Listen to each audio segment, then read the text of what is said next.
Hello, hello, hello. Well, it's time for episode 4 of Oops, I Bought a Pub. My adventures in the Rhondda Valley in South Wales.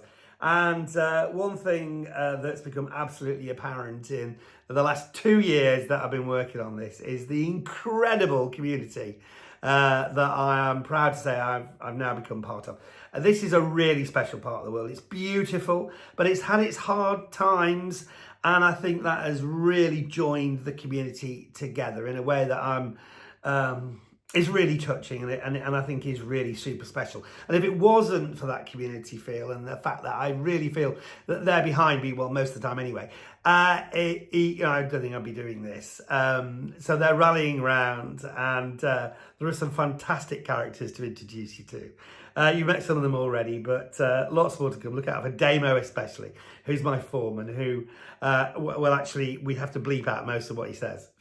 But we'll definitely get some T-shirts with some Damo slogans printed on them.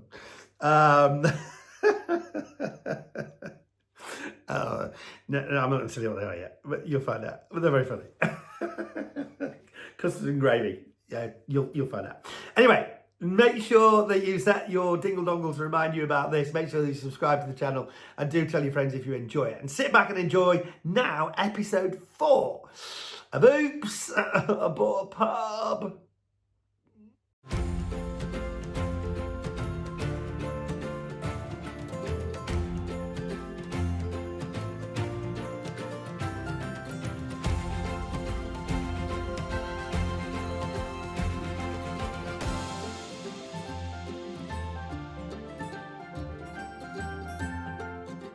Oops, I bought a pub.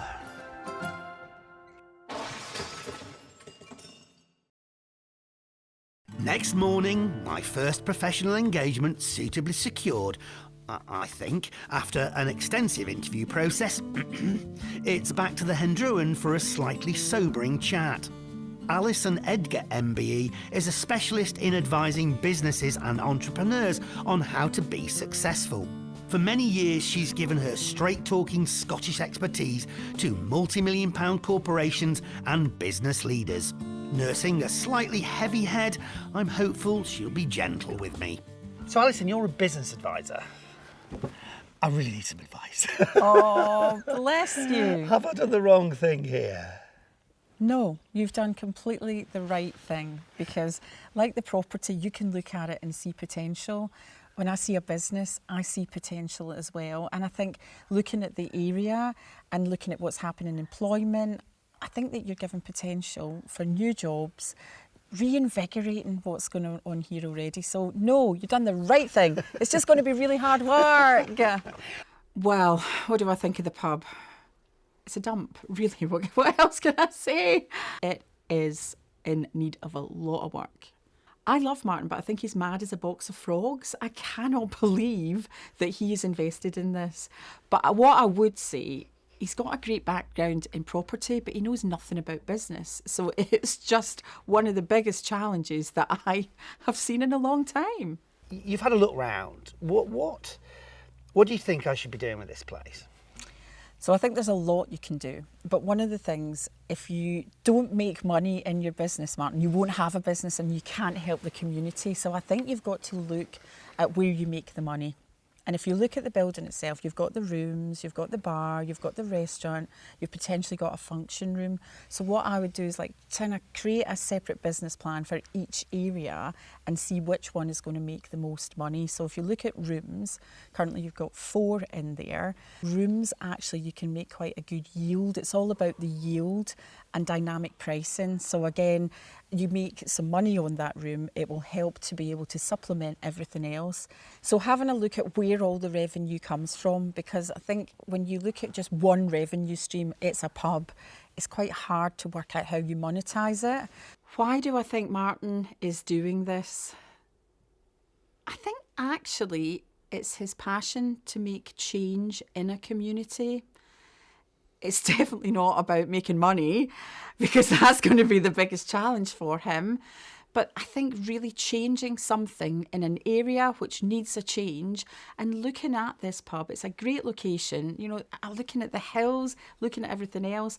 I think it's his passion for this space and this area and the people here that will see it through, because if he drives that with passion, the people will follow. So what are going to be my potential biggest pitfalls?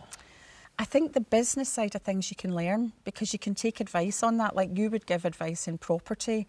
You know, people say, what's the secret of business, Alison? How do you make money? Well, you sell more stuff, spend less and stay in profit. Because that's all it is. It's dead easy, literally. A bit like when you flip a home, it's exactly the same kind of thing.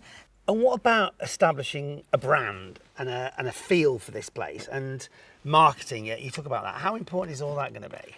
So what you've got to do is find out who's going to spend money with you, and that comes from the research. So many people create what they want as the business owner, but haven't identified what people are actually going to buy and how much they're going to spend.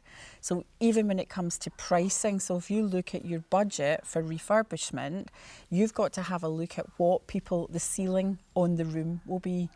So that will then affect how much you can spend on that and how long it will take you to recoup the costs. Reverse engineering. Reverse engineer it, that is exactly it. So how do I do my research? So how you do your research, you've already told me that there's a community here. There is. You've already told me that they've been drinking in this pub for 80 years. So you've kind of got that. Use your connections to find out who would likely to come to this area, what they're going to do when they get here and how much they would spend in a room, and that will help you to reverse engineer the pricing. In a business, you have to make money. You know, to be an employer, you've got to get money for wages. Martin could just tangent off and it would look absolutely gorgeous. But honestly, it's not about the look and the feel. It's about making profit, giving people jobs and changing a community. So at the moment, you seem to hear all the time about the perilous state that the hospitality industry's in. We've got, you know, cost of living crisis. We've got gas and electricity prices going through the roof. Am I honestly doing the right thing here? Because I'm starting to get a bit freaked out. So the main thing is the purpose. Why are you doing it? Because is it to change the hospitality industry? Are you focusing on the things you can't control, not the things you can? You can't change the whole hospitality industry because it's huge, but you can change one pub at a time. And that's where your passion for this area, you've got to start somewhere. We've got to have one person that swims against the tide, Martin. You're holding the torch for hospitality, Martin. No pressure. Right. So venturing into the hospitality industry at this time is a huge challenge. You know, we know that there's going to be a cost of living crisis. What that means is people don't have a lot of spare cash to go out and join the hospitality industry. But I think you can actually grow something and create enthusiasm to be able to change that community. And again, once you've got people behind you, they will support you, and that's how you keep that business alive. Joking aside, you know, how much of a difference can, you know, a thriving new venture like this help to reinvigorate a region? It's huge. It's the people that are going to work for you, the possibilities, the doors that you are going to open. So I think that you can make a big difference, not just to the people that work for you, but the whole of the community. Wow. Well, I wasn't inspired before. I am even more. Thank you so much. Oh, you are welcome. Thank you, Martin. Would I come to the opening? Yes, I cannot wait to see it. And I cannot wait to see the difference. Again, the makeover, the before and after. And I watch for the shocked looks on my face when I see how much he's pulled it off. And of course, I'm a business advisor. So if he's really struggling to make money in the business, hey, I know who's going to be on the phone first. Hi, Martin. How are you? Well, after that rather sobering chat, I need to have my spirits lifted. Luckily, help is close at hand in the form of the Treorchy Male Voice Choir. The choir has received national and international recognition, playing in, amongst other places, the Royal Albert Hall and the Sydney Opera House. Next week, the choir are performing locally for the first time since lockdown. It's going to be an emotional and sold-out event. but they've invited me to join them at their final rehearsal before the performance, which is taking place at the stunning Bethlehem Chapel in the centre of Treorchy. So, Gareth, what's the history of male voice choirs in general in Wales? I think it all started with the chapels, you know, where people used to go on a Sunday, and choir singing was a big part of the community. And also with the mining industry, because it's well known that the miners used to sing at the coalface when they were working. It's incredible that it hasn't died out. I mean, it's like, it feels like it's as popular and as important as it ever was. It is. As far as we are concerned, we are fairly well known. And I think each and every one of us, it's our responsibility to continue with the wonderful story that is Treorchy Male Choir.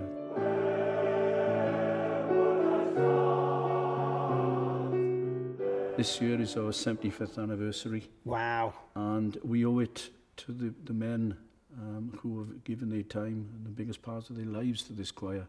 Tell me about this particular choir then. Two life-changing incidents happened in October 1946.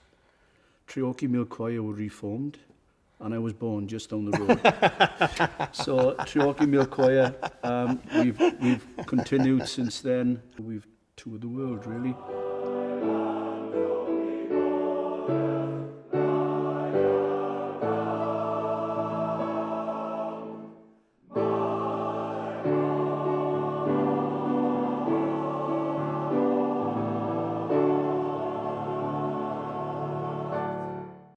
Gareth, I understand you're the baby of the group. One of the babies, yeah. What sort of attracted you into the choir? So I was just out one night for my friend's birthday, and two members of the choir approached me. He heard me singing on the karaoke. Oh no! And asked me if I would come and listen. So I came to one of the rehearsals and listened. That turned into a voice test halfway through, and me joining the choir by the end of the rehearsal. Wow, you must have a fantastic voice. I kind of sat in the car after and was like, I just don't know what's just happened. Because it's very, very prestigious to be part of this, isn't Yes, it is, yeah. Wow. Wales is known for its singing, especially in the Rhondda. So I just think it's the passion and the camaraderie being together, and it's like singing in the Welsh language, singing the Welsh anthem, singing down in the stadium for the rugby. It's all absolutely just incredible. It gives you such a high. It's nothing like it. So what's happening tonight? Well, tonight we are rehearsing for a concert which we're all looking forward to on Wednesday, where we're hosting an Icelandic choir. Oh. It's happening next Wednesday in this lovely chapel. You know. I understand it's the first time, is it, that you've played in Treorchy since lockdown? Since lockdown, yeah, it's our first home gig, as we say. So to have it back in their hometown, there's an atmosphere and an absolute buzz around the local community at the moment about it, and I think everyone is looking forward to it. When it kicks off and you think that's quite loud, and then you do that rousing final chorus, Yes. it's like you take it up, I don't know how much, but you feel it. It just elevates you to a completely different level. But you feel it as well when you're singing it. It's amazing.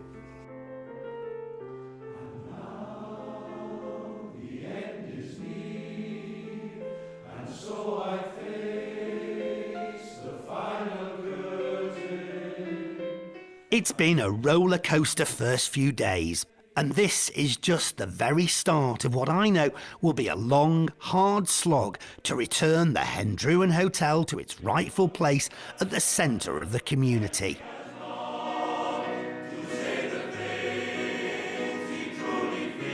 But the hairs on the back of your neck raising, heart soaring, tear-jerking music of this incredible male voice choir has made me even more certain I have to do this, and even more motivated to make sure it's a success.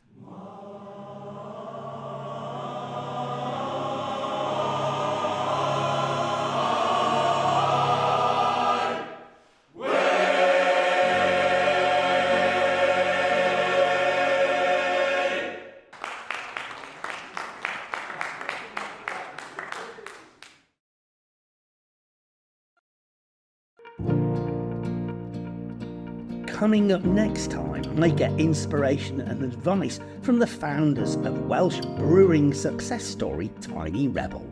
So, I bought a pub. Where? At top of the Rhondda Valley. Okay. Yeah. Why? And glimpse some of the behind-the-scenes complexities I'm going to have to get my head around. Then, obviously, there's a bit of product sampling. For the next one of my favourites, this one. Pump up the jam. So yeah, Pump Up the Jam. It's our jam donut pale ale, one of our most popular beers. You could smell jam. You get kind of that doughiness to it as well. You get that on the nose, and obviously the raspberry. And Wow. Not sure I'd want to get drunk on this.